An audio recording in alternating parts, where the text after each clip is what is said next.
Ready? And set! 3, 2, 1, let it rip! Hey everyone, and welcome to the BeyClub. My name is Seabass, and today we're going to be talking about the first episode of Beyblade Burst Rise. If you have not seen it yet, there are going to be spoilers ahead. This is your warning. So my initial thoughts on Beyblade Burst Rise, I really was not too fond of it, I'm gonna be honest. I really didn't like that we started in the middle of Dante's story, because I remembered watching the other ones and I liked being able to watch through their entire blading journey, you know?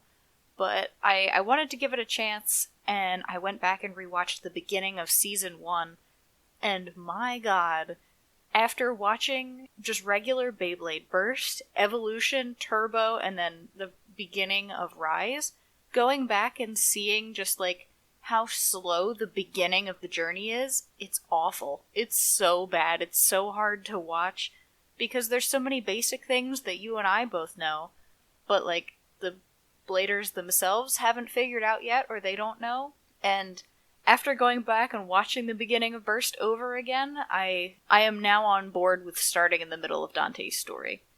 This also isn't the first time that they've started in the middle of a story. Evolution does pick up in the middle of the story, but at that point in time we already know who Vault is. We already know, like, what he's about. So I think that's a little bit different. And Turbo does start at the beginning of Iger's journey, but Iger progresses really, really quickly, and he's kind of just like this great prodigy that doesn't really get hung up on basic little things like Vault did in the beginning. So I don't have a problem with Turbo starting from the beginning just because of how it progressed. Alright, now that my initial thoughts are out of the way, let's dig into it here. So the episode starts with a battle, Dante versus Vault. I really like the location of this first battle. It takes place at Freeze Bay Stadium near BC Seoul. It's the one outdoors where we see Free practicing by himself a lot. And we know it is a place of great significance for both him, Vault, and even Chris as well. It's just seen as this kind of like sacred battleground place, and I really like it. And I also appreciate how the first battle parallels Iger and Vault in the beginning of Turbo. We see that with just Vault has created a new generation or a new evolution of Valtryek, and he's testing it out against somebody, and it turns into the other Blader's inspiration. After Iger faces Vault in the beginning of Turbo, it kind of lights a fire under him, and it sets him up for the entire next season. And I think we see the exact same here with Dante. Now this battle is really short. If you actually look at it, the battle's less than a minute long, but it introduces so much. I've already talked about how it introduces Dante's inspiration moving forward. It introduces us to the next generation of Bey, the Gamma Bey, and we see Sword Valtryek for the first time. And it also introduces this concept of hyperflux, and upon seeing hyperflux, that's what kind of motivates Dante. Is he sees Vault achieve such power, such synergy with his Bey, and he wants to be able to do the same. So that first battle is incredibly significant. I don't know if they meant for it to be, but it shows so much in setting up the season in just the first 2 minutes of the first episode. So after this, Dante travels to Japan. He wants to go to the birthplace of Beyblade, and his next battle is versus Armin at the Bey Festival. Now, I really like this battle because it introduces us to who Dante is as a person. When he shows up, Taka has taken Bushin Ashindra and he's trying to battle somebody, and the kid that he battles wins and immediately takes the Bey. And we see Dante step in, and even though he's a bit weird and awkward about it, he stands up for the little guy and really doesn't like when people disrespect Beyblade. Now, after he sees who actually owns Bushin Ashindra, Armin, he challenges him to a battle. And this battle is actually pretty dope. I mean, I don't like how it ends, but it's fine. So, during round 1, Dante actually hears Dragon's voice for the first time. This is we've already seen this happen in Evolution. Vault is able to listen to and talk with Valtryek, and we see it in Turbo with Iger and Achilles. And this just kind of symbolizes that their resonance is getting stronger. Them as a duo are starting to synergize more, they're starting to understand each other and just create such a better bond and connection that they're finally able to understand each other. And after they actually talk, and after Dante hears Dragon for the first time, you can see in the animation Dragon actually gives off these little golden sparkles. It's kind of like a hint of a hyperflux. It's not like a full-fledged complete thing, but it's just like a little hint, like they're very well on their way to actually achieving hyperflux. And after that, Dragon powers through Armin's Bushin guard and is able to knock Ashindra out of the ring, who wins round 1 with a ring-out finish. As Dante goes to pick up Dragon for round 2, they actually talk, and it's not just Dante hearing Dragon. And he makes his promise that I think is gonna kind of carry him through this season, which is, I'm gonna make you the strongest Bey the world's ever seen. I don't really like how that's worded, I'm gonna be honest, just because it distances himself from Dragon. When we see it with Vault, Vault calls Valtryek his partner. Iger's promise in the beginning of Turbo is that we're gonna be the strongest blading team in the world.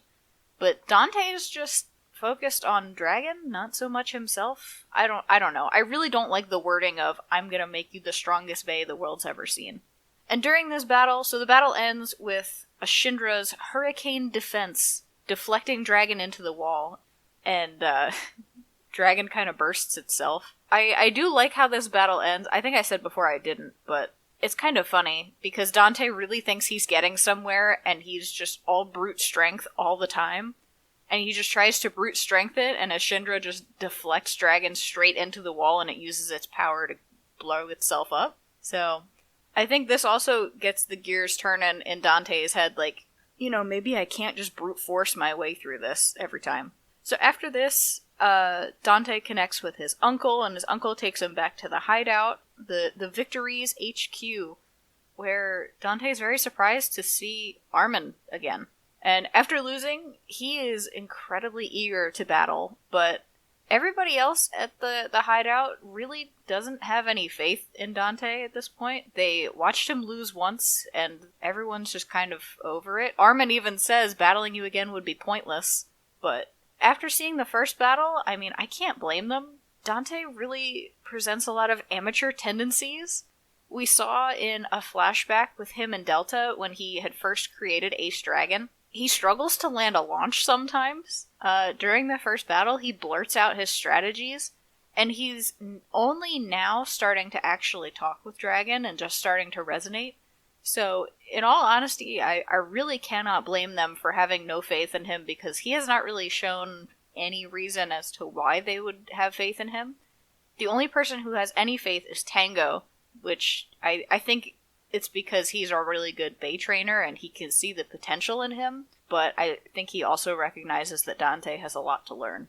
So during the battle, after surviving both the tower counter and hurricane defense from Bushin Ashindra, Dante uses his spring cannon attack to rocket Dragon off of the wall towards Ashindra.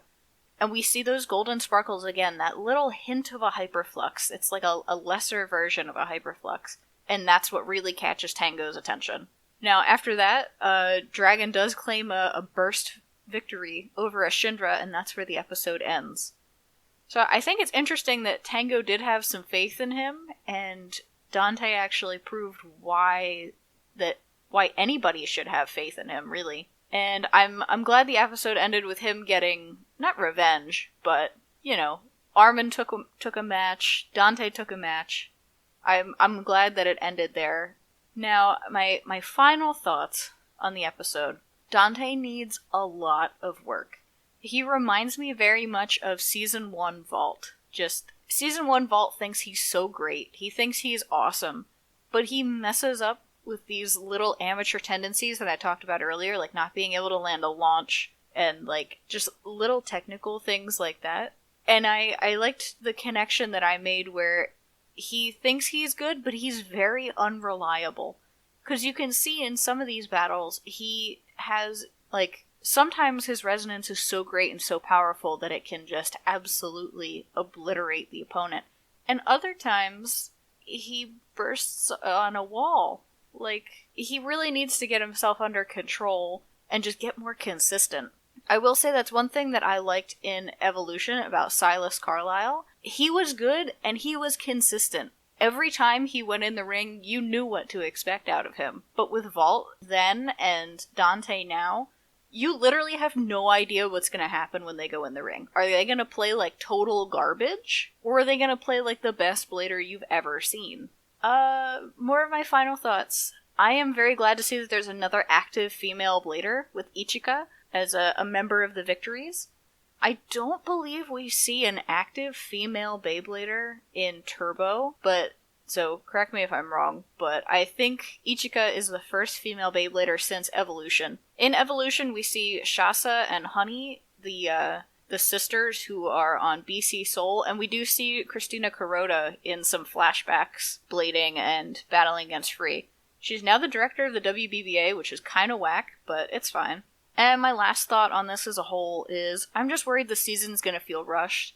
This season's half the length of any other Beyblade Burst season, and I know Dante has a long way to go, and I'm worried it's just gonna feel like he's improving way too quickly. Like, I don't know if they will have the time to really make it feel like he's earned everything.